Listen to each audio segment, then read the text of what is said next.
Steve Jobs, o cara mais poderoso do mundo numa época, a Apple explodindo, o auge do iPhone, esse cara foi embora por um câncer de pâncreas. O Lindenberg não virou a arma e mirou pra Eloá e atirou. Ele levou um susto com a bomba e saiu disparando a arma. Ele solta 4 tiros. É o único preso que quando tem saidinha ele fica apavorado. O prazer de você poder ver um filme, ter uma conversa com alguém na velocidade normal, é o prazer de estar presente aqui agora. A minha sobrinha trabalha em emergências da Rede Dor. Não é possível, agora todo dia. Eu falei, vai piorar. É muito punk, a chegada de um bebê é muito punk. É quase como se você descascasse o prédio e mostrasse assim todos os vazamentos e todas as questões que nunca foram olhadas. As empresas vão gastar muito dinheiro ainda até elas entenderem que a crise é de sentido. Eu, pelo menos, sou uma pessoa que quanto melhor eu esteja numa relação, menos eu vou expor essa relação. Porque, infelizmente, a gente vive num mundo que você expor bem-estar, paz, tranquilidade, causa mais inveja do que você expor coisas materiais. Porque o sono, dormir bem é pré-requisito para diminuir a ansiedade. Antes de começar o episódio, deixa eu agradecer a Axon. Muita gente vive no modo multitarefa sobrevivente, não é mesmo? Começa o dia acelerada antes mesmo do café surtir efeito. E o Axon foi pensado justamente para apoiar o foco, a atenção e um nível de energia mais estável ao longo do dia. Ele faz isso com o quê? Com nutrientes como a cafeína, moderada, ajuda no estado de alerta. A L-teanina, que melhora o foco, mas com calma. Vitaminas como B12 e B9, super importantes na manutenção da energia e da saúde do sistema nervoso. E também antioxidantes, como a coenzima Q10 e a vitamina E, que protegem as nossas células. Tudo dentro das normas da Anvisa, certinho, do jeitinho que eu gosto. E agora, eles lançaram uma garrafa exclusiva. E na compra do kit com 3 unidades, você ganha essa garrafa inteiramente grátis. Para saber mais, é só mirar o celular no QR Code ou clicar no link na descrição desse episódio. E tem mais! Com o cupom PODPEOPLE, você tem 15% de desconto. Agora, vamos lá, vamos iniciar o episódio.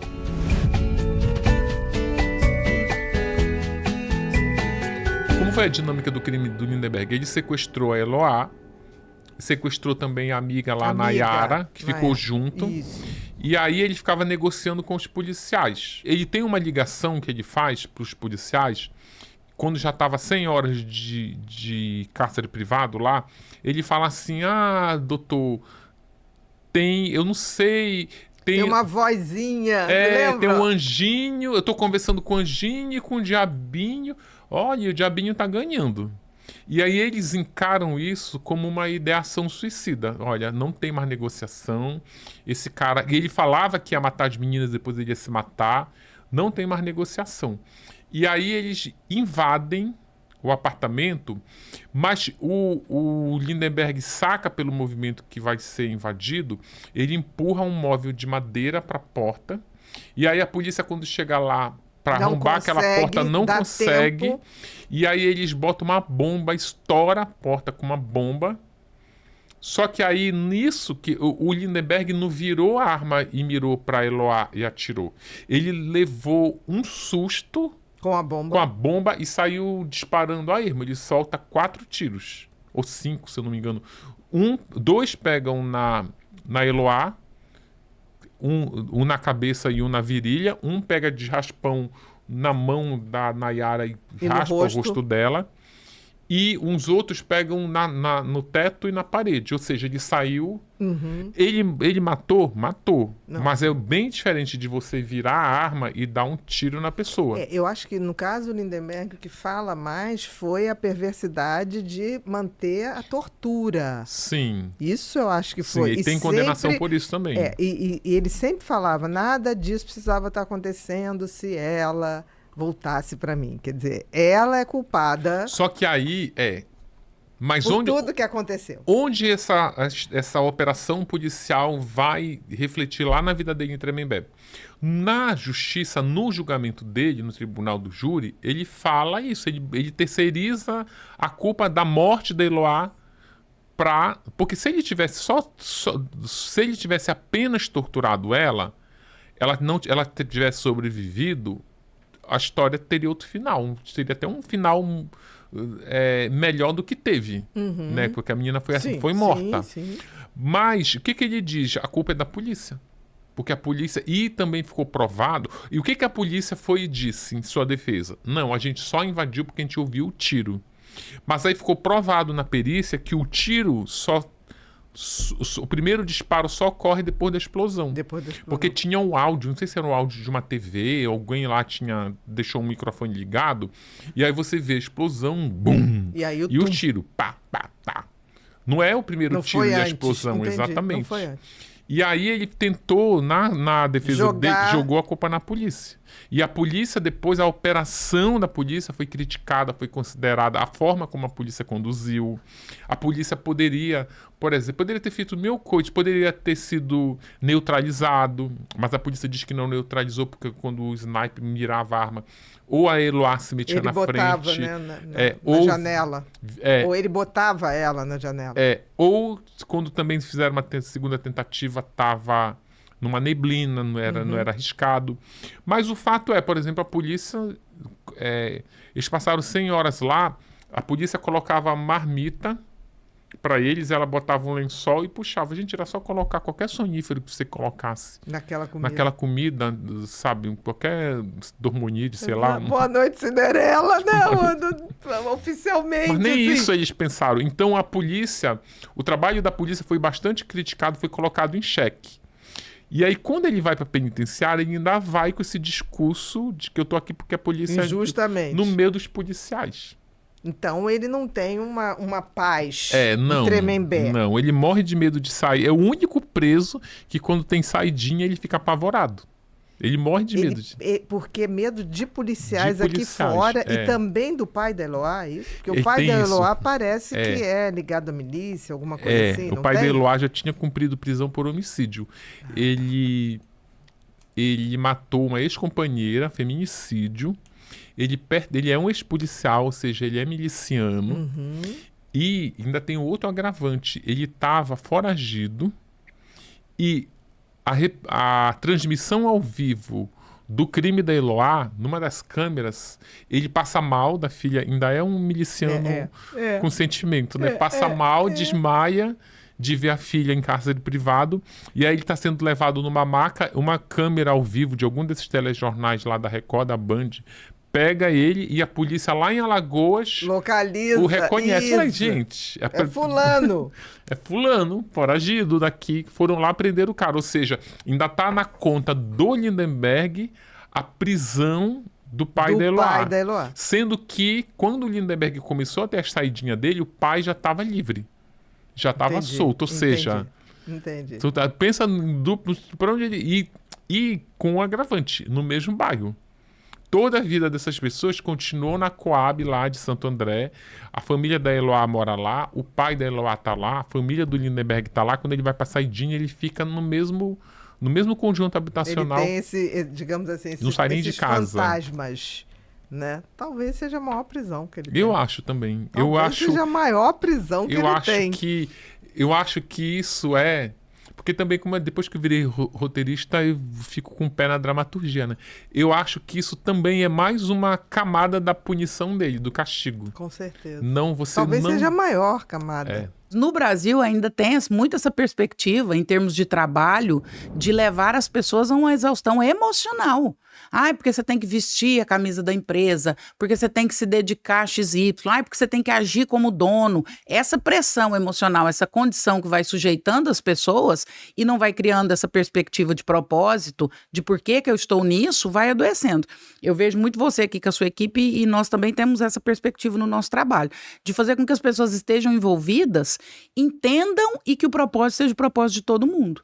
E que exista uma perspectiva para todo mundo, que faça sentido para todo mundo. Sim. Hoje, eu acho que o que nos adoece é exatamente, assim, pelo menos nós a não. falta de sentido. A falta de sentido. O trabalho virou uma repetição de atos só para que no final do mês você ganhe aquele salário. E aí, quando é essa ausência de sentido só pelo dinheiro em si, Não funciona.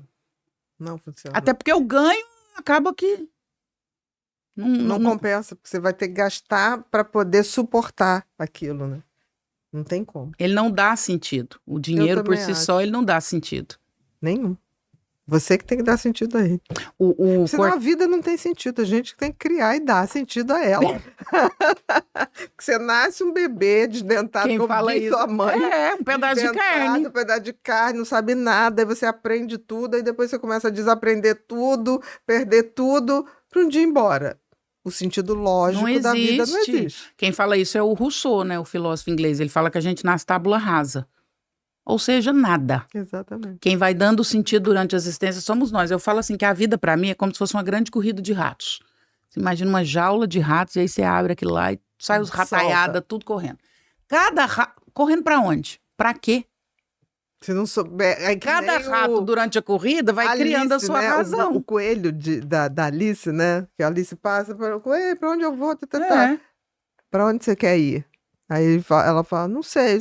Para quem não sabe, qualquer caminho serve. É isso. É isso. Os ratos... E eu acho que o burnout é muito isso. Passa por... O burnout, ele não é uma crise de canseira, de cansaço. Ele é uma exaustão de sentido, uma falta de sentido. Você trabalha por quê e para Que dá quê? canseira também. Mas a origem da canseira é outra. Porque a vida, Bia, ela é boba demais. Todo dia você toma banho, todo dia você tem que tomar banho. Todo dia você tem come, que dar todo dia... sentido. Porque senão Todo ela dia você dorme, todo dia você tem que dormir. A vida é a coisa mais boba do mundo. Se a gente parar pra pensar, a gente entra em crise. Se não tiver uma razão para ser... Se a gente não fizer isso uma coisa legal... E como diz meu psicólogo, outro dia eu achei tão engraçado, é uma fala também que você fala. Nós estávamos discutindo alguma coisa lá, ele falou assim, André, daqui uns dias a gente passa e essa história ainda não passou, ela está aí. E é verdade! Uai. Porque a gente vai embora e isso vai continuar. Essa discussão vai continuar. Então, Vai. assim, se não houver A gente passa sentido... e essa história ainda vai estar aí. Perfeito. A gente passa, essa história ainda vai estar aí, ela não vai ter passado. Perfeito. As empresas vão gastar muito dinheiro ainda, precisou de um NR1, mas elas ainda vão gastar muito dinheiro até elas entenderem que a crise é de sentido. E você sabe o que eu acho mais interessante? Essa geração nova que entrou, ela é bem diferente da nossa. Com certeza. Eles não ficam se não houver sentido. Eles são diferentes nesse sentido, mas ao mesmo tempo eles são muito imaturos. Então, É uma contradição. precipitados. Eles têm coisas geniais, que é a busca de sentido, não faz qualquer coisa a troco de nada, quer equilíbrio entre o trabalho e o lazer, mas ao mesmo tempo vai na entrevista de emprego com a mãe. Então, assim, tem criaturas geniais da geração Z, estão deixando de beber, estão bebendo pouquíssimo. é a primeira vez que cai, né, o Eles número realmente vieram para revolucionar, mas falta um equilíbrio emocional. Porque eles faltam vivência. E eu acho que também a pandemia trouxe para Falta eles esse maturidade, contato de né? olhar. Eles entram no elevador, muitos, você fala bom dia. O fone, nada. Eles são muito bons no virtual, Exato. no real não. Por Eu isso tenho que uma leva a filha mãe que para a não- vida real. Mãe, vamos na entrevista Porque não de emprego consegue. comigo, mãe. Né? Gente, quando eu era diretora da faculdade, um rapaz no 10º período de engenharia foi reprovado por meio ponto, levou o pai dele para pedir o meio ponto para mim. É isso. Se formando em engenheiro. Próximo, Rô. Isso aqui é seu. Será que nosso amor, na ânsia de proteger, se tornou a primeira barreira entre nossos filhos e a vida real? A coisa da proteção. Porque a gente criou uma bolha em nome de proteger, mas aí a gente afastou. A gente criou Da um vida universo. real. Platão, né? O mundo das Exatamente. ideias e o mundo real. Exatamente. A gente criou um mundo que não existe, assim, com falas que não existem, com comportamentos que não existem, com regras que não existem. Eu falo coisas duras para os meus filhos, mas eu falo assim, é porque a vida lá de fora vai tratar vocês assim. Não adianta eu Você criar... tem que preparar para as coisas duras. Não adianta você porque criar um senão- mundo de Alice Porque a vida não vai tratar assim, Não o vai mesmo. emprego, a empresa, não, os relacionamentos não vão te tratar assim. Então, na tem que ânsia de preparar proteger, a gente afastou as pessoas, E com o estouro da pandemia, com a vida digital, ficou uma geração preparadíssima, a geração mais preparada que existe, de informação, de tecnologia, mas emocionalmente com muito baixíssima despreparada. inteligência emocional, com Exatamente. dificuldade de socialização, com dificuldade de obedecer regras, com frustração. dificuldade de É convivência. frustração. Você for hoje no hospital, emergência, todo dia vai ter algum adolescente se cortando. A minha sobrinha trabalha em emergências da Rede DOR. Primeira vez ela liga, tia, que remédio eu dou aqui? Falei, qual o caso isso? Falei, tia, não é possível, agora é todo dia. Falei, vai piorar. Se prepare, porque vai piorar. E é bem isso, na ânsia de proteger, Exatamente. a gente cria uma barreira com os nossos filhos da vida real. Tem um corte meu que viralizou muito de uma fala que eu fiz com o meu filho. Ele queria fazer uma peneira pro Flamengo. Ah, porque eu quero? Falei, não, lindo, deixa eu te falar, você é péssimo de futebol. Ai, mãe, sou? Não, tem que dizer. É isso Sou, que eu mãe. tô Falei, falando. não, meu filho, você é horrível. Você achou que você era bom? Ué, eu achei. Por que a senhora pôs eu no futebol? Falei, meu bem, porque a gente tem que fazer esporte. Socializar, não Então, é? durante a vida, Tem você vai fazer fazer alguns amizades. esportes, mas não é porque você é bom de futebol, não. Mãe, eu sou bom em quê? Falei, caneta, estuda. Nossa família é ruim de bola e ruim de viola. Então, você mexe com estudar que você vai se dar bem. Proteger, não verdade. proteger da Às vida vezes real. é um ato de amor, né? Você dizer, olha, você não tem esse talento. Talvez você tenha pra cá. Minha filha um dia chegou em casa chorando. Ai, mãe, tô chorando, me xingaram lá na escola. Falei, xingaram de quê, Bia? Zoiuda. Falei, minha filha, nós é zoiudo mesmo, nossa família é toda zoiuda. E tá tudo certo. Você vai parar por causa disso, minha filha? Vai dar um dia de estudar, você tá lá pra ser elogiada. Exatamente. Criar essa objetividade da vida, que é muito daquilo que você falou, olha, deixa eu te falar, aquilo que você tem lá de fora não é mãe. São verdades duras de dizer, mas do momento que você tem a verdade e ampara para lidar com a verdade, uma hora a tem uma saída é frase- aberta. Tem uma frase de Jesus, Bia, que é maravilhosa. Conhecereis a verdade vos libertará. A verdade liberta mesmo. Com certeza. Porque a verdade, Mesmo ela que te dá doa. liberdade pra você ver o que você vai fazer. Exatamente. Eu sempre falo isso para as pessoas, não mintam pra Sem mim, porque quando você liberdade, mente, não você há não me dá escolha. liberdade. É isso. Não há escolha sem liberdade. E a verdade, ela te dá essa liberdade de escolher. Exato. Então, quando você traz pro seu filho a verdade, meu filho, deixa eu te falar, funciona assim, assim, assim. Você dá a ele liberdade de escolher, inclusive, o futuro, quais dores que ele vai parar nela, quais os mimimis que ele vai ficar envolvido. E aí você liberta. Agora você fica querendo criar uma bolha. E eu acho que essa é uma questão dessa geração atual. Eles se acham muito especiais. Demais.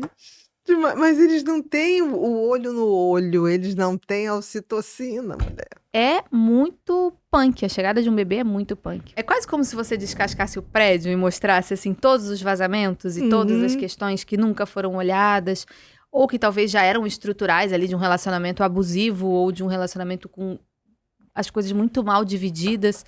E aí tudo vem à tona, né? E aí se você não está, disposto a construir uma nova realidade a partir dessa realidade dada, Sim.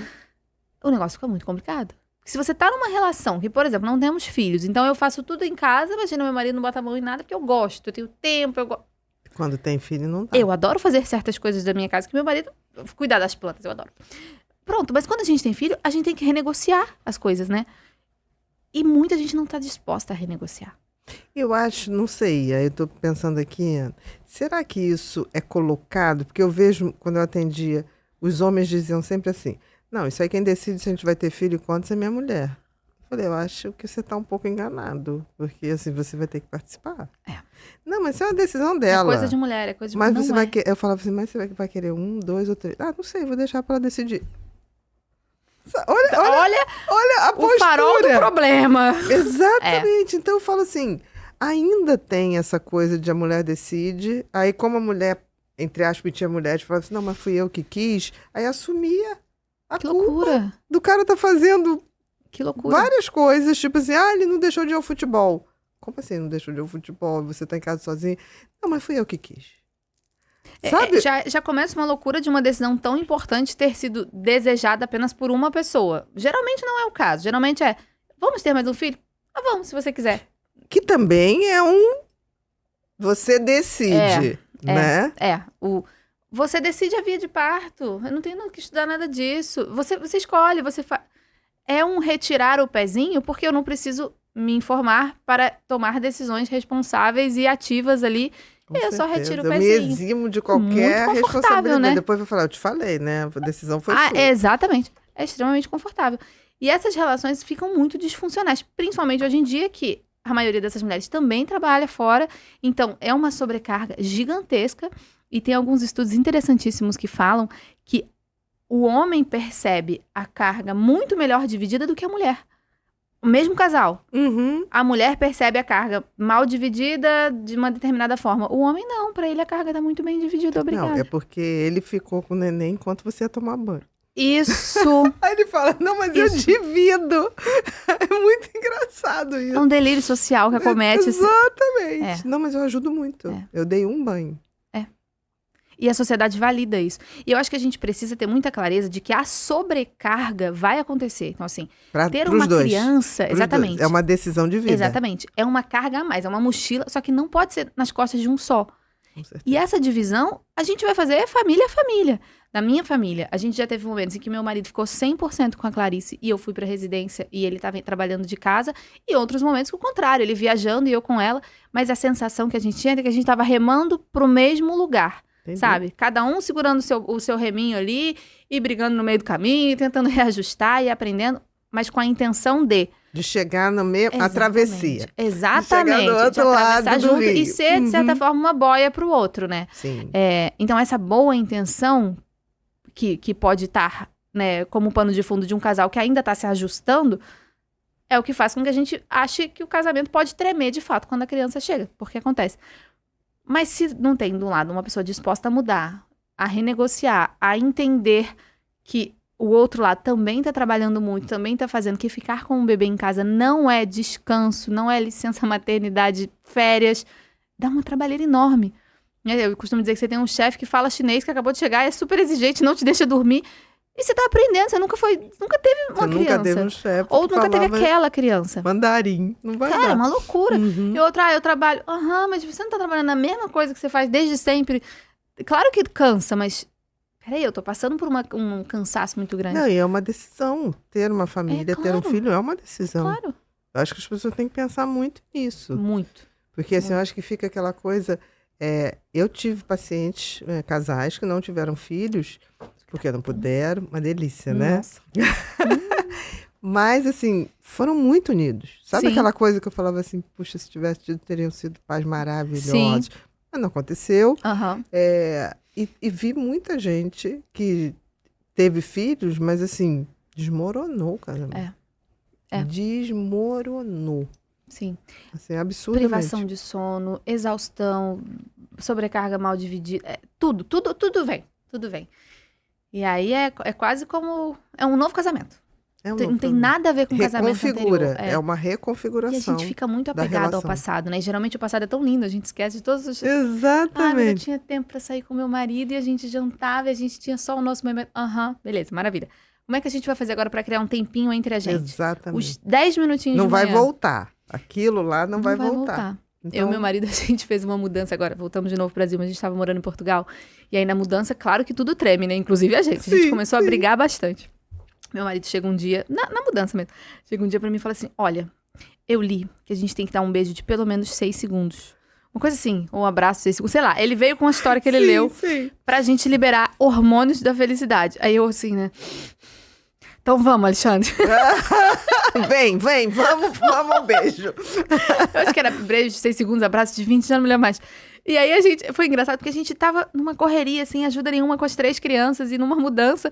Mas aí de manhã a gente ficava abraçado, assim, 20 segundos. Entendi. E aí é isso, a gente tava criando esses pequenos espacinhos de quebrar gelo e de esse olhar um pro outro. Porque é construção. É claro, Isso é uma decisão. É uma decisão É. e você tem que ritualizar, Uhum. né? O amor precisa de ritos. Sim, Né? Essa coisa, mas eu amo, não preciso falar. Não, precisa. precisa Precisa falar. falar, precisa reconhecer. demonstrar, precisa elogiar, precisa... Vão ter brigas, precisa aquela coisa do bom Saber pedir senso. desculpa quando briga.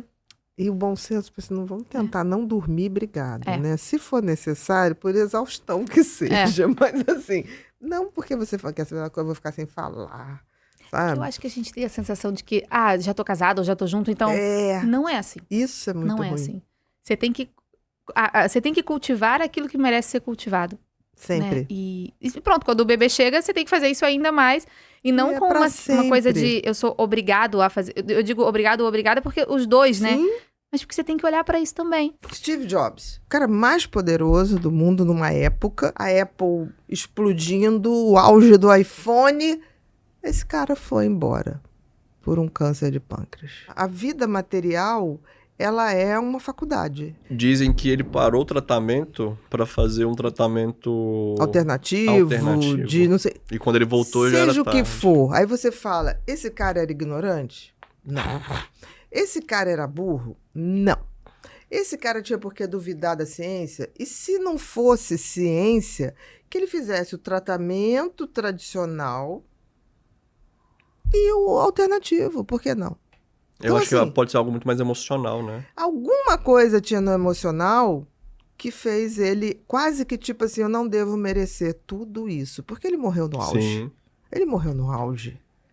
No auge. E eu sempre desconfio dessas pessoas que morrem no auge. De alguma maneira, algum valor de menos-valia talvez estivesse ali. E menos-valia é um estresse, é um medo, é uma ansiedade. E é aquilo que eu sempre falo, do momento que você tem uma descarga maciça de noradrenalina e adrenalina, todas as tuas células do corpo, todas, até da tua unha, tem receptor. Olha pra você ver. E qual é a célula que mais tem receptor? As células sanguíneas e as células imunológicas. Nossa, então... Então você acaba com a imunidade. Entendi. E tem uma coisa O legal... trauma, por que gente que passa por trauma muito grande não estou dizendo que um câncer é provocado por um trauma, mas um trauma muito grande, até na vida adulta, geralmente afetivo, de traição, pode acelerar essa doença. Pode Entendi. tornar essa doença muito mais agressiva. Do que poderia ser, por causa do sistema imunológico. Exatamente. Olha como é que aquilo, né? Tem aquilo, penso, logo existo, né? Mas, meu amigo, tem um abismo entre pensar e existir, né? Porque a gente está muito condicionado e eu me lembro quando eu estudava na faculdade, pessoas diziam assim, eu sou o que eu penso. E eu achava muito estranho, porque eu mesmo me identificava pensamentos que eu falava, gente, que pensamento horrível que eu tô pensando. Eu não sou essa pessoa. Sabe aquele pensamento, eu queria que fulano morresse. Depois eu falava, falei, gente, eu não quero que fulano morra. Não quero, não. Não quero. Por quê? Não tem sentido isso, né? Porque nós não somos o que pensamos. A gente é uma história que a gente conta pra nós mesmos. A gente é muito mais, a gente é o tal da consciência. É essa consciência que fala assim, esse pensamento não é legal. Errado. Isso é você. Então é aquela vozinha lá no fundo.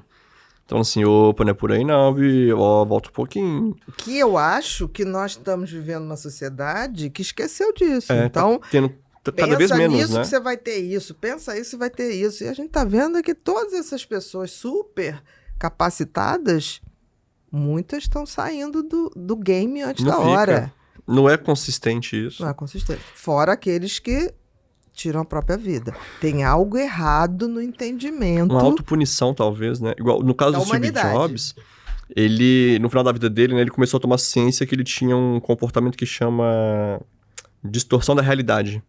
E ele começou a tomar ciência disso, vamos dizer assim, de uma forma mais forte, né? Porque na vida dele toda ele sempre foi dito isso dele, e ele falava, ok, eu não me importo com o que eles falam, mas ele começou a ser consciente disso, e ele falou assim, opa, peraí, será que é por esse lado mesmo? Será que eu não tô tendo uma distorção nisso aqui também? E acaba que, se você for parar pra olhar, no caso dele em específico, como ele é um cara que estava foi à frente do tempo dele, não tinha motivo, né, pra ele fazer isso, de certa forma, como é que eu vou dizer? Ele vai deixar um tratamento que já tá funcionando, ele vai ser totalmente emocional, né? Ele vai pra um outro lado, tipo assim, cara, eu não mereço viver bem de certa forma. Então, se a gente for parar pra pensar, poderia dizer que ele era uma pessoa traumatizada, ele teria alguns traumas? Eu acho que sim. Eu acho que sim. E eu sempre digo uma coisa, dentro de mim tem sempre uma criança assim, que de vez em quando para e fala assim, ei, Bia, nossa, o tempo tá passando, hein? A gente envelheceu.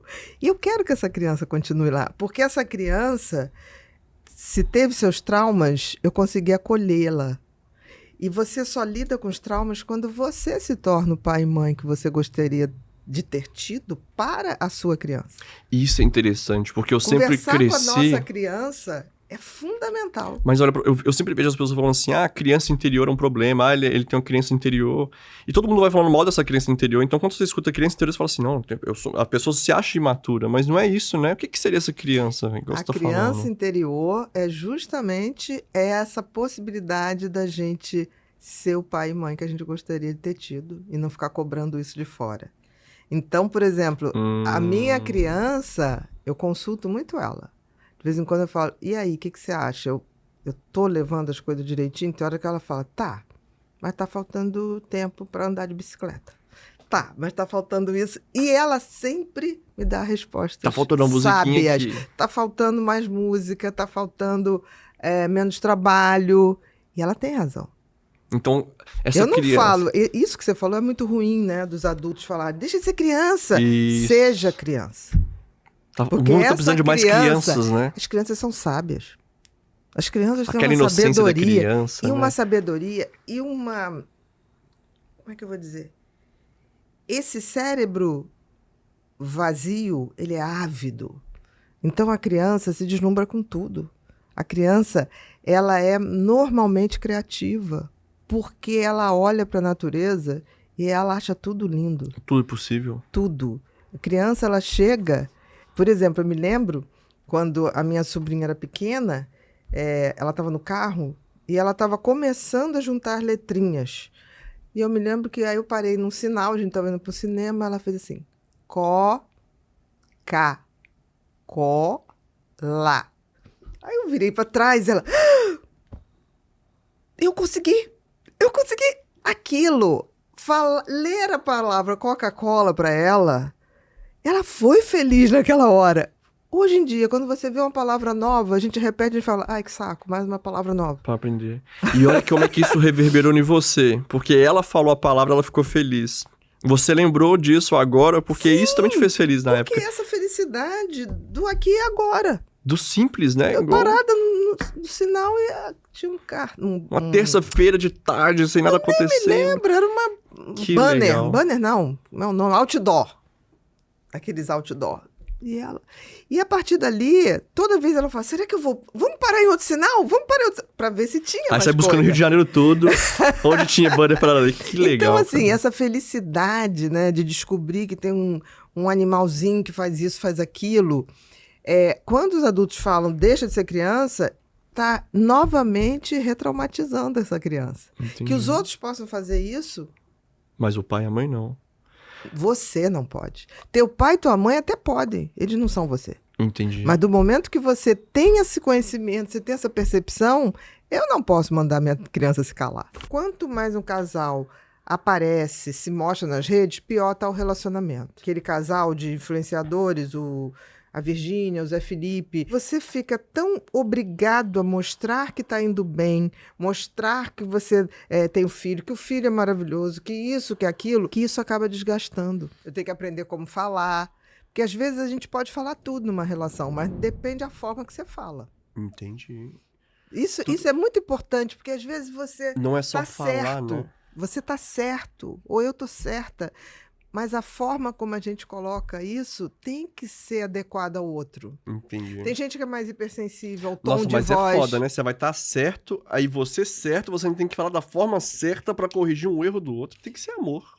Mas por isso que vai se mostrando que é amor. Porque do momento que você, da decepção, você não termina, você persiste, você tá escolhendo a trajetória do amor. Entendi. Porque amor é construção. O que A leva a paixão pessoa não a é não desistir nessa construção. parte?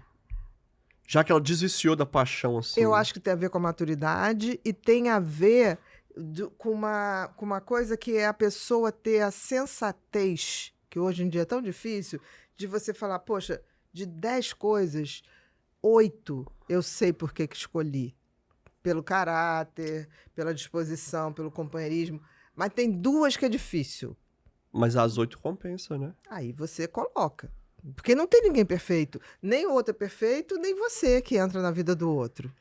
Não, e engraçado falar isso, porque aqui no Brasil, eu peguei até uns dados pra gente falar sobre isso, pra não ficar naquele, eu acho isso, eu acho aquilo. Mas você não quer acabar as fases? Não, é nessa fase mesmo. Tá, que você tá na de reconstrução. E na terceira. Não, a terceira já foi a fase de decepção. Então vamos lembrar. Vamos lá, A primeira, encantamento. encantou. Magia, tá? Que é o auge da paixão. A segunda, descoberta. Vamos começar a descobrir as características reais de cada um. A terceira, vem a decepção, com o que se descobriu que não é tão bacana. Que é onde terminam a a maioria. Então, é isso que eu ia falar. Aqui no Brasil, eu tava olhando, vou até puxar a pesquisa, porque eu falei, caraca, será que é isso tudo mesmo? É cerca de... Cadê aqui?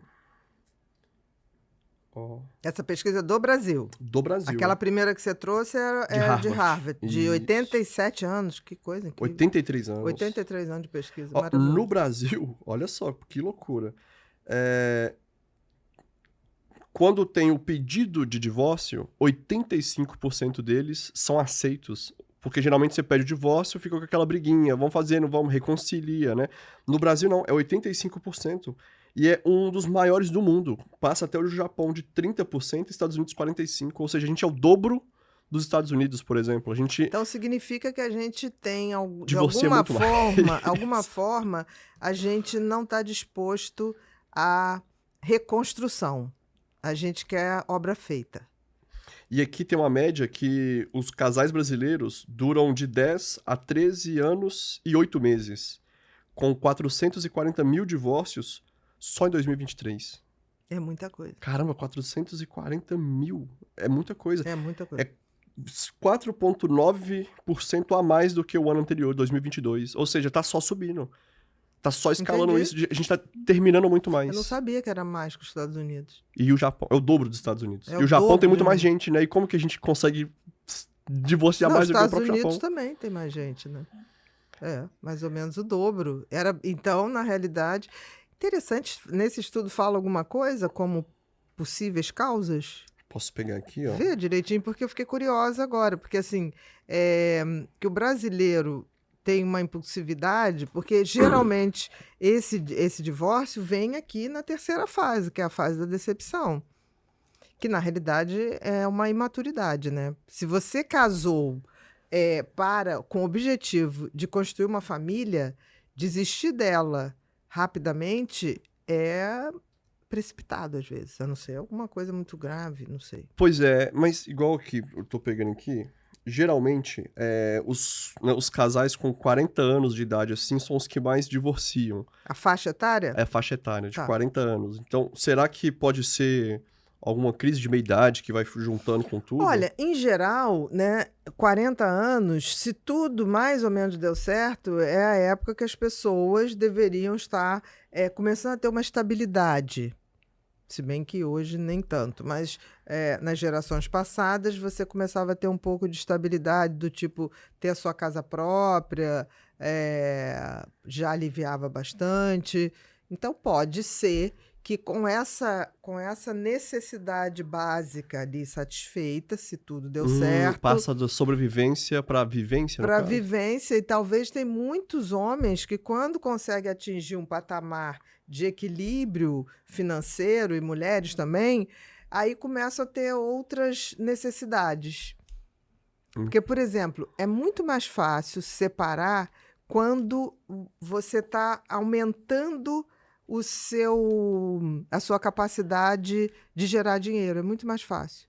Porque você deixa de ter aquela coisa da batalha juntos, da gente construir junto, deixa de ter esse objetivo. É quase que um inimigo em comum, né? A gente derrotou o inimigo em comum, qual que vai ser o felizes para sempre agora? Exatamente. Tanto que casais que constroem história juntos têm objetivos juntos, é muito mais fácil de se manter junto. Que legal, porque passa dessas fases. Talvez por isso, aos 40 anos, seja mais fácil esse momento de cada um já tem a sua vida mais ou menos, e aí resolvem alçar voo, né?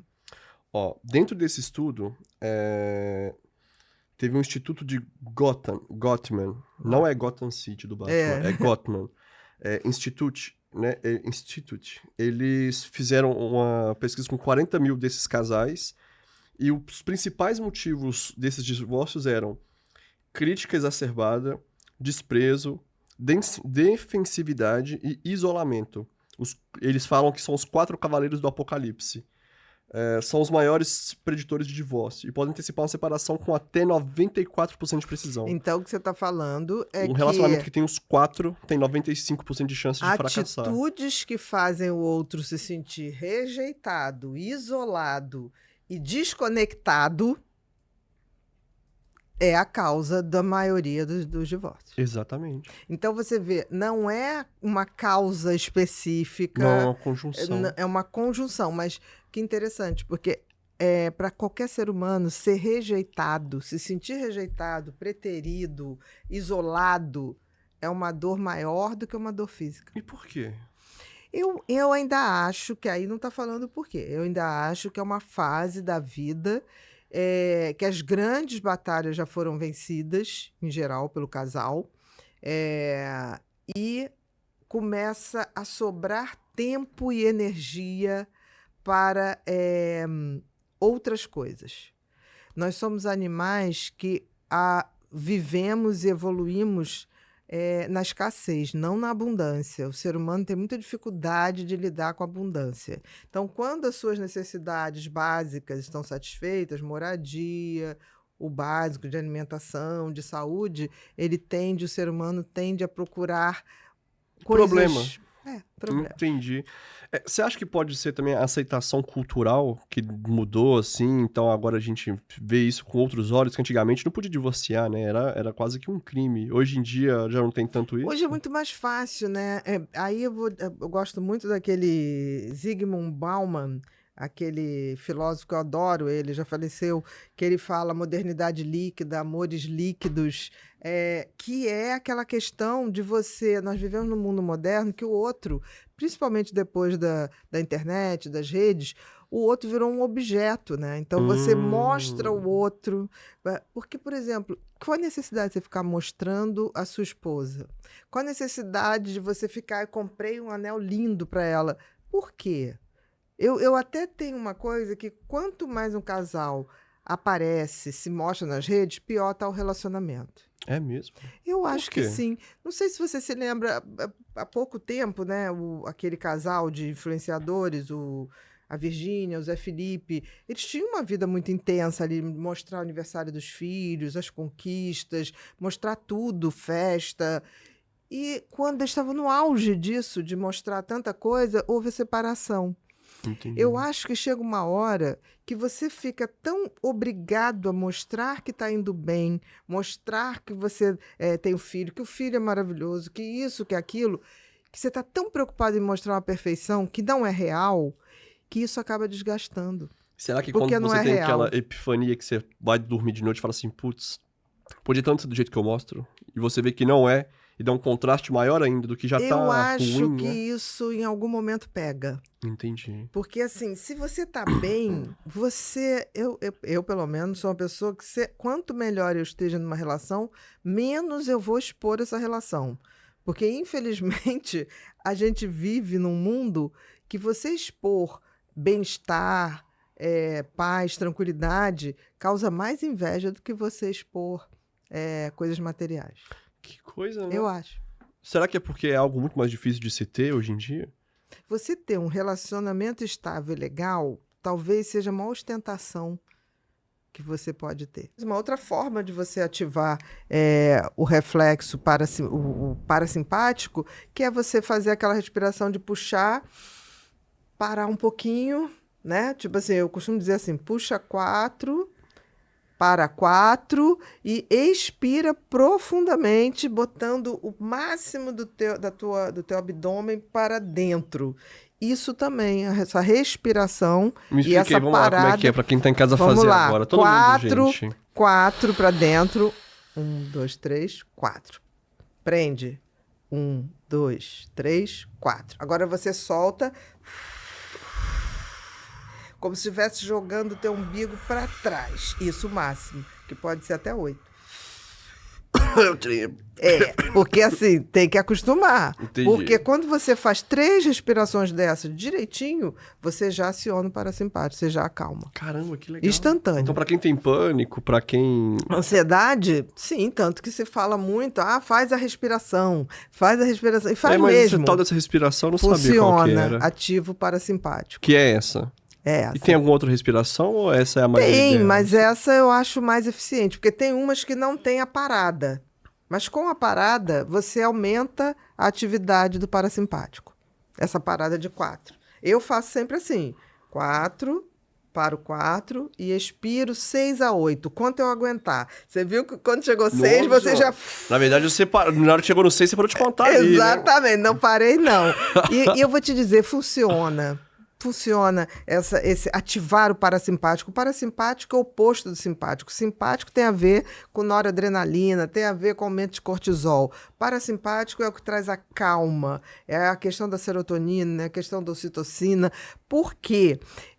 Eu passei por uma situação agora, há pouco tempo, quando teve aquele temporal horroroso em São Paulo, e eu estava esperando o voo, acho que era 1h30 da tarde, e eu estava muito quietinha, cheguei cedo no aeroporto, em Congonhas, estava ali esperando o voo, e de repente deu uma escuridão, eu estava de óculos escuros, eu falei, nossa, esse óculos escuro é muito mais escuro que eu pensei. Ficou escuro demais esse negócio? Não, eu pensei comigo.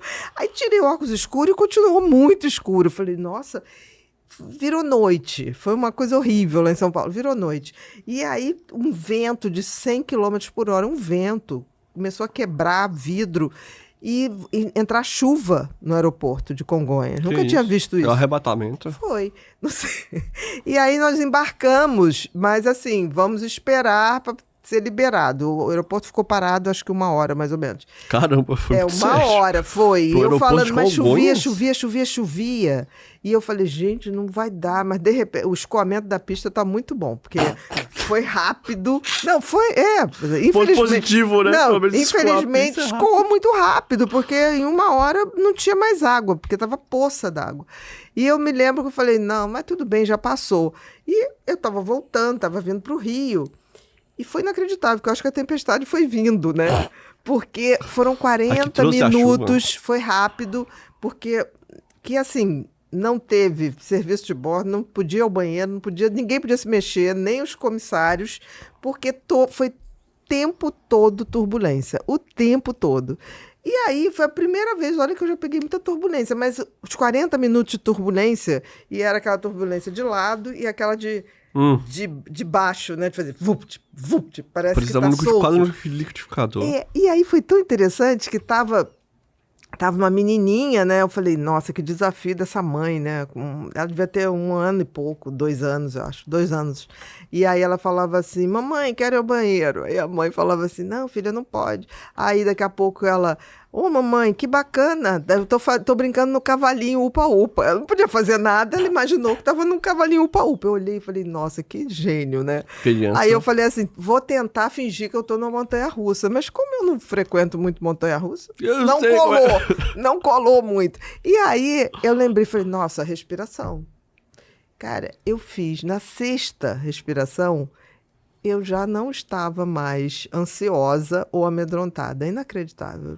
Geralmente com 3 eu já me regulo, mas a situação eu devo confessar que era um pouco... Pediu um pouco mais de, né? Eu tive que dobrar a dose, mas funcionou. Uma situação mais crítica. Foi, porque eu já peguei muita turbulência, mas não o tempo todo. O comandante foi maravilhoso da Gol. Ele veio acelerando o tempo inteiro. O único momento que a gente não teve turbulência foi para posar no Galeão. A sorte que eu posei no Galeão. Porque Caramba. se fosse Santos Dumont, disseram que arremeteram 12 voos. Que tiveram que arremeter no Santos Dumont e ir para o Galeão. Nossa, é Exatamente. pior ainda, né? Quando arremexe. Não, já passei por situações assim. Não, o piloto foi muito, muito assertivo. Olha, nós vamos arremeter, vamos para um aeroporto mais seguro e tudo bem. Mas o negócio estava tão ruim que o piloto só falava assim, banheiro está proibido, serviço de bordo está proibido, todo mundo, cinto de segurança... Só falou isso. Só faltou ele falar, e se possível, todo mundo continue comigo. Pai nosso, que estás... Aí o trem tava ruim. Aí a gente já podia falar, ixi! Oxi! Olha, mas eu vou te falar, a respiração me salvou ativou meu parasimpático. E agora aqui, né, fico... Por isso que eu tô falando, essa questão do mente azul, voltando aqui, Eu vou ter os estudos, se você trouxe o tema, Sim, você sim. estudou, porque você é pouquinho. nerd. Você é nerd. Então, por favor, coloca mais coisa aí pra gente. Mas Antes esse de é um grande colocar livro. isso, a Maria das Dores aqui, ela fez uma pergunta, apesar que é gravada, é ao vivo, né? A Maria mandou aqui pra mim aqui, falou assim, perguntou se é normal a doutora ter ansiedade, porque geralmente ninguém tem, né? Não, a Maria das Dores você, né? O seu lado, Maria das Dores, entendi. Olha, todo mundo tem ansiedade. Desconfie de quem não tem medo ou ansiedade. Porque medo é quando eu tenho um medo objetivo de algo. Ansiedade é um medo subjetivo. É quase que inconsciente. Olha, Porque o hoje em dia medo todo mundo é muito fodão, né? objetivo. Ninguém tem medo de Não, nada, mas todo eu mundo é muito tenho. dominado. Olha, se todo mundo não tiver medo, a gente tem uma população de psicopatas. Porque psicopata não tem alteração de medo, nada disso. Então, assim, eu acho... Claro que eu tenho receios e tenho inseguranças. E nesse momento que eu fiz, que era uma coisa real, estava acontecendo, apesar de eu saber que o avião é muito seguro, né? Eu primeiro tentei fazer o racional, né? Gente, isso é segurança, faz parte, a turbulência... O racional vai embora quando a cada 1 ano 5 aviões caem. Se nesse ano não caiu nenhum, você fala assim, Olha, então... uma vez eu vi o Lito, aquele cara da aviação, falando uma coisa sensacional, que a turbulência é igual uma estrada. Quando você está dirigindo um carro, você não passa por lombadas, buracos. A diferença é que esse seu foi um off-road, né? Vocês estavam indo acampar, né? Mas Com a quando trilha. você está no avião, é como se fosse uma estrada, só que tem que essa estrada também. Às vezes tem buracos, às vezes tem elevações. Então, primeiro eu foquei nisso. Falei, não, as turbulências é como se fosse a estrada. Às vezes ele cata um Confesso buraco que dessa outro. vez não funcionou, porque eu falei, gente, mas aqui não é buraco, aqui é vento, porque o vento estava horrível, entendeu? Aí eu falei, vou ter que pegar outro recurso. Por isso, peguei o recurso da respiração. Que eu não legal. tinha como fazer o trigêmeo, né? Não tinha como... Não tinha água? Não tinha O piloto não água deixou? gelada, não tinha nada, não podia pedir água, ninguém podia ir ao banheiro. Foi o primeiro voo que ninguém foi ao banheiro, ninguém recebeu água, nada. Era o que tínhamos. Caramba. Né? E todo mundo colaborou. E a aterrissagem foi perfeita do piloto. Agora sim, né? Para nós matar as dúvidas de Maria das Dores, né? Normalmente, quando você passa por essas situações, você tem tipo, como se fosse esse kitzinho de sobrevivência, igual, por exemplo, primeiro eu vou tentar isso, não deu certo, eu vou tentar para aquilo. Sim, Como é que eu é primeiro isso? racionalizo. Porque, por exemplo, a segurança do avião, eu tenho toda aquela questão de que um avião é feito, tem todos os recursos para não cair, né? Ele é muito mais seguro que um automóvel, não tenha dúvida. Você vê a quantidade de gente que morre de acidente de automóvel é infinitamente maior do que de avião. Eu vou pela E lógica. quando não colou igual dessa outra vez? Não, mas dessa vez colou. Mas só que tem que... por exemplo, o avião foi o tempo todo... O cérebro não identifica aquilo que você falou, né? De digital e real. Exatamente. Foi o tempo todo acelerando. Então eu falei, gente, ele gastou um combustível. Fez valer a passagem. Porque valeu. Essa passagem valeu o preço que foi pago. Porque ele não podia desacelerar para poder fazer frente ao vento. Sim. Óbvio. Então, assim, não teve nenhum momento que você não ouvisse aqui. Caramba, até o barulho vai atrapalhando, né? Foi, porque aí o barulho, eu falei, bom, não vou me tocar mais no barulho. Não, porque a racionalização não estava dando certo. Tá indo mas embora. quando eu fiz a respiração, deu. Teve os últimos 20 minutos, foram 40 minutos. Você vê que acelerou muito. Estava previsto o voo Geralmente é 1h15. para levar 1h05. 1h20. Estava previsto 1h05. Foi 40, porque ele veio acelerando mesmo.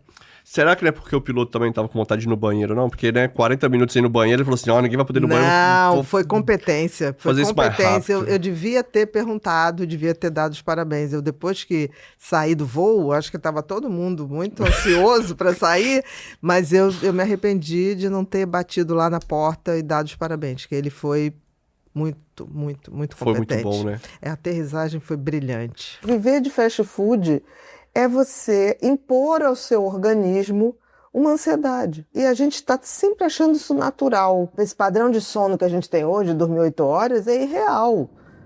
Porque no homem primitivo, o sono era interrompido, porque havia um revezamento para a tribo dormir, porque, imagina, nós éramos nômades, nós não tínhamos lugar Bases fixo. fixos. Então você tinha que ir. Chegava um ponto, você parava, você fazia um fogo, depois que se descobriu o fogo, para afugentar os predadores, os nossos predadores, os animais que nos predavam, que podiam nos predar, ou povos que podiam nos predar, de outra tribo. O que acontecia?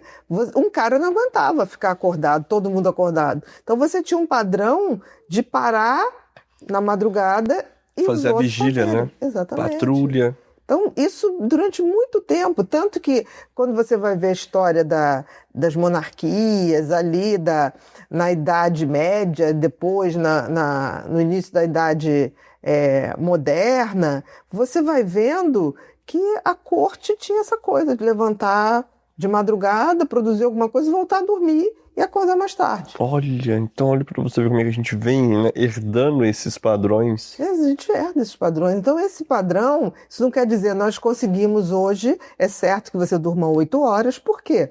Porque a gente não está mais ao relento, a gente não precisa estar em estado de alerta. Então, ter um sono mais prolongado de qualidade foi uma evolução para a gente, que a espécie conquistou. E que a gente, às vezes, joga fora, mas não devia jogar. Porque o sono, dormir bem é pré-requisito para diminuir a ansiedade. Então é muito importante. É muito mais importante, porque a gente achava que sono era perda de tempo. Isso é uma besteira. O sono é a hora que o cérebro faz faxina, se limpa. É a hora que você faz isso, limpa. Tira o excesso de informação. Numa sociedade como a Nossa, que é repleta de informação. Então, você precisa dormir bem. a gente é repleta de informação, chega de noite, a gente não tem um tempo pra limpar essas informações, então a gente dorme mal, ou seja, faz uma faxina ruim, chega no outro dia, joga mais informação, é impossível não desse. Sobrecarrega o sistema, não tem como. Esse sistema vai pifar. Pane no sistema. Pane no sistema. E aí, isso vem acontecendo e a gente está sempre achando isso natural. Não é natural. Quando foi que a gente começou a normalizar isso, hein? Eu acho, por exemplo, o fast food, tudo bem a gente eventualmente, mas viver de fast food é você impor ao seu organismo uma ansiedade. Porque o fast food ele é super concentrado em caloria, principalmente açúcar de má qualidade, açúcar refinado. O que acontece? Você come aquilo, você faz um pico de glicemia. E você agita os neurônios, você cria uma ansiedade em picos. Você literalmente cria. Fora dopamina, né? Porque é barato, é rápido, você pegar aquilo ali, é gostoso. Aí o que acontece? Você fica viciado em ter esses picos de açúcar, que te dá aquele upzinho, mas você vai ao longo do dia precisando de vários picos e vai adoecendo. E cada vez o pico maior, e maior, e maior. Cada vez o pico maior. Então, existem muitos fatores que contribuem para a gente estar assim. E uma das coisas, você falou aí de velocidade, assim que surgiu aquela função do WhatsApp de acelerar os recados, eu falei, meu Deus, Vezes duas. agora o negócio vai desandar. Por quê? Porque eu ainda procuro ouvir na velocidade normal. Mas em nossa defesa, tem gente que manda 20 minutos de áudio. Não, tudo bem, aí é um Semana passada eu podcast. mandei um áudio de 10 minutos. Aí é um podcast. Nem eu ouvi meu áudio, falei assim, não, eu nem sei o que eu tava falando mais no final.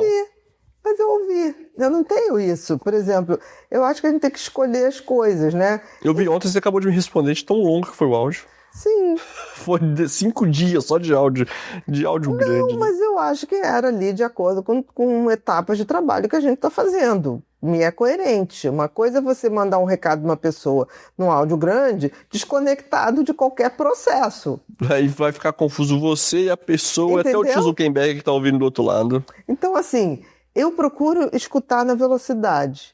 Mas eu vejo gente que escuta na 2. Só de ouvir, eu falo, você está entendendo? E isso, a pessoa não se dá conta, isso aumenta a ansiedade. Isso faz com que o convívio com as pessoas seja pior, porque você não tem mais paciência para escutar o outro. Nossa, que coisa só prática. Você quer, tá bom, adianta aí, o que você quer?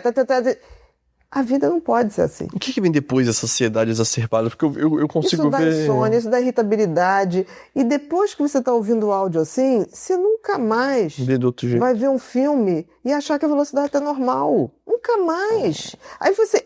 O prazer de você poder ver um filme, ter uma conversa com alguém na velocidade normal, é o prazer de estar presente aqui e agora. Tá se perdendo cada vez mais, né? Você está perdendo uma coisa que, se você não é capaz de ouvir as pessoas como elas falam, se você não é capaz de ver um filme como ele foi gravado, teatro, então, essas pessoas não podem ir a teatro. Não consegue. Aí você vê, não gosto de teatro. Por quê? Porque Exatamente, porque é lento demais. o teatro é maravilhoso. Entendeu? Então, nós estamos perdendo a capacidade de aprender com a arte, porque você fica lá acelerando tudo. Então, não veja. Eu, por exemplo, sou uma pessoa que eu levo tão a sério série, quando é boa, que eu não me permito ver mais de uma por dia, um episódio. Posso levar um ano para ver. Não tem problema. Caramba. Por quê? Porque aquilo vai... Você entra no movimento de vício. Eu falei, não quero isso. Eu quero aprender com cada episódio. E quando eu gosto muito de uma série, né? Eu não vejo nenhuma temporada depois. Porque, em geral, a primeira é excelente. As outras vão começando a surfar na dopamina, na dependência que já foi criada. Então, eu não me enganei nunca. Todas as séries que eu vi a primeira temporada e estou muito satisfeita com elas. Se todo mundo tivesse assistido só a primeira temporada de Game of Thrones, estava todo mundo feliz, né? Porque acabaram Nem sei o que aconteceu. Eu só vejo o pessoal, não devia ter visto. Eu falo, faz que nem eu. Vida real. Faz, vê, tá bom, curte o que tá bom. Não fica sofrendo por que virá, porque isso alimenta a ansiedade. Tinha até acho que é um estudo, não sei, que eles falam que às vezes o cérebro não sabe a diferença do que acontece de verdade e do que a gente fica forçando ele a aceitar. Por exemplo, a gente fica pensando que vai dar errado. Ele não consegue processar vai dar errado, ele já processa se está dando errado. Isso aí que você está falando é uma coisa muito interessante. O cérebro não distingue real de virtual. E isso é muito interessante, porque o que acontece? O cérebro, para te defender, ele tem que estar sempre projetando cenários. Existem sistemas que projetam cenários. Por exemplo, você vai viajar para um lugar, o que se você pensa? Não, eu vou levar isso, que eu posso precisar disso, eu posso precisar daquilo. Você projeta cenários. E você faz isso até para sobreviver, né? Para poder estar pronto para determinadas situações. A gente se prepara, a gente faz simulações. Né? Isso no mercado financeiro é muito comum, as pessoas fazem simulações de coisas que podem acontecer para investir. E como na nossa ansiedade, às vezes dá errado. E claro, mas você faz. O que acontece? Se o teu cérebro está o tempo todo projetando o futuro, você não está vivendo agora.